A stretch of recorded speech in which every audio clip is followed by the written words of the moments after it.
ಅದಕ್ಕೆ ನಾವು ಹೋಟೆಲಲ್ಲಿ ತಿಂದಿದ್ದಲ್ಲ ಆ ಸಾರು ಮಾಡ್ಕೊಂಡು. ಹಾಯ್, ಎಲ್ಲರಿಗೂ ಹೊಸ ವರ್ಷದ ಆರ್ಥಿಕ ಶುಭಾಶಯಗಳು.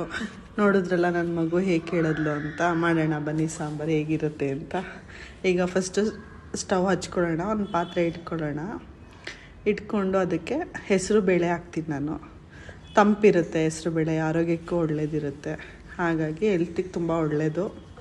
2 ಆನಿಯನ್ ನಾನು ಕಟ್ ಮಾಡಿ ಸಣ್ಣದಾಗಿ ಇಟ್ಕೊಂಡಿದ್ದೆ. ಬೆಳ್ಳುಳ್ಳಿ ಏನಕ್ಕೆ ನಾನು ಈ ಥರ ಸಣ್ಣದಾಗಿ ಹೆಚ್ಚಿಟ್ಕೊಂಡಿದ್ದೀನಿ ಅಂದರೆ, ಮಕ್ಕಳಿಗೆ ಅದು ಸಿಕ್ಕಿದ್ರೆ ಅದೆಲ್ಲ ಸೈಡಿಗೆ ಎತ್ತಿಡ್ತಾರೆ, ತಿನ್ನಲ್ಲ ಅಂತ ನಾನು ಸಣ್ಣದಾಗಿ ಹೆಚ್ಚಿಟ್ಕೊಂಡಿದ್ದೀನಿ. ಮತ್ತು ಕೊತ್ತಂಬರಿ ಸೊಪ್ಪು, ಕರ್ಬೇವಿನ ಸೊಪ್ಪು ಎಲ್ಲ ಅದಕ್ಕೆ ಹಾಕಿ ನಂತರ ಅದಕ್ಕೆ 3 ಗ್ಲಾಸು ನೀರು ಹಾಕ್ಕೊಳ್ಳೋಣ. ನೀರು ಹಾಕ್ಕೊಂಡು ಅದು ಚೆನ್ನಾಗಿ ಬಾಯ್ಲ್ ಆಗಬೇಕು. ಇವಾಗ ನೀರು ಹಾಕ್ಕೊಂಡು ಅದಕ್ಕೆ ಉಪ್ಪು ಹಾಕೋಣ, ರುಚಿಗೆ ಎಷ್ಟು ಬೇಕಷ್ಟು ಉಪ್ಪು ಹಾಕ್ಕೊಂಡು ಸ್ವಲ್ಪ ಟರ್ಮರಿಕ್ ಪೌಡರ್ ಹಾಕೋಣ. ಮತ್ತು ಅದಕ್ಕೆ ಒಂದು ಸ್ವಲ್ಪ ಆಯಿಲ್ ಹಾಕೋಣ, ಏಕೆಂದರೆ ಬೇಳೆ ಒಂದಕ್ಕೊಂದು ಅಂಟಬಾರ್ದು ಅಂತ, ಅದರದ್ದೇ ಆದಂಥ ಅದೆಲ್ಲ ಸ್ಮೂತ್ನೆಸ್ ಬರಲಿ ಅಂತ ಆಯಿಲ್ ಹಾಕ್ಕೊಂಡು ಎಲ್ಲ ಮಿಕ್ಸ್ ಮಾಡಿ ಅದಕ್ಕೆ ಲಿಟರ್ ಕ್ಲೋಸ್ ಮಾಡಿ 2 ರಿಂದ 3 ವಿಷಲ್ ಹಾಕ್ಸೋಣ. ಏನಕ್ಕೆ ಅಂದರೆ 3 ವಿಷಲ್ಲು ಒಂದೊಂದು ನೀರಲ್ಲಿ ಬೇಳೆ ಬೇಯಲ್ಲ, ಹಾಗಾಗಿ 3 ಇದ್ದರೆ ಅದು ನೀಟಾಗಿ ಎಲ್ಲ ಬೇಯುತ್ತೆ.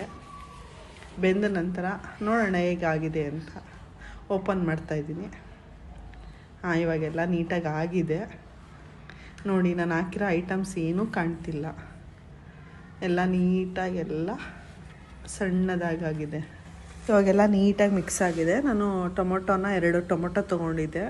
ಅದನ್ನು ಮತ್ತು ನಮ್ಮ ಮನೆಯಲ್ಲಿ ಬೇಳೆ ಸಾಂಬಾರಿಗೆ ಹಾಕೋದು ಪೌಡರ್ ಇದೆ, ಅದು ಹಾಗಾಗಿ ಎಲ್ಲರ ಮನೆಯಲ್ಲೂ ಇರುತ್ತೆ.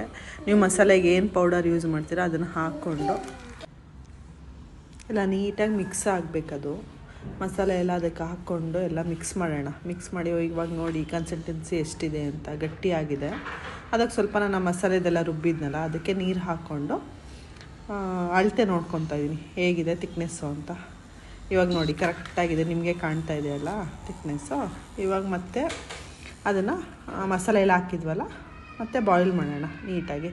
ಪಕ್ಕದಲ್ಲಿ ತುಪ್ಪ ಹಾಕಿ ಒಗ್ಗರಣೆ ಕೊಡೋಣ. ಒಂದು ಆ ಸ್ಮೆಲ್ಲು, ಆ ಟೇಸ್ಟು ಇನ್ನೂ ಜಾಸ್ತಿ ಮಾಡೋದಕ್ಕೋಸ್ಕರ ಹೆಲ್ತಿ ಅಲ್ಲ ತುಪ್ಪ, ಅದು ಇದು ಆಯಿಲ್ ಹಾಕೋ ಬದಲು ತುಪ್ಪ ಹಾಕೋಣ. ಸಾಸಿವೆ ಮತ್ತು ಸ್ವಲ್ಪ ಜೀರಿಗೆ ಹಾಕ್ತಾಯಿದ್ದೀನಿ, ಒಣಮೆಣ್ಸಿನ್ಕಾಯಿ, ಕರ್ಬೇವಿನ ಸೊಪ್ಪು.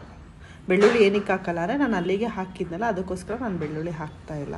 ಯಾಕೆಂದರೆ ನಮಗೆ ಕ್ವಿಕ್ಕಾಗಿ ಆಗಬೇಕಲ್ಲ, ಬೇಗ ಆಗಬೇಕಲ್ಲ, ಅದಕ್ಕೋಸ್ಕರ. ಟೇಸ್ಟಿನೂ ಇರಬೇಕು, ಬೇಗನೂ ಆಗಬೇಕು.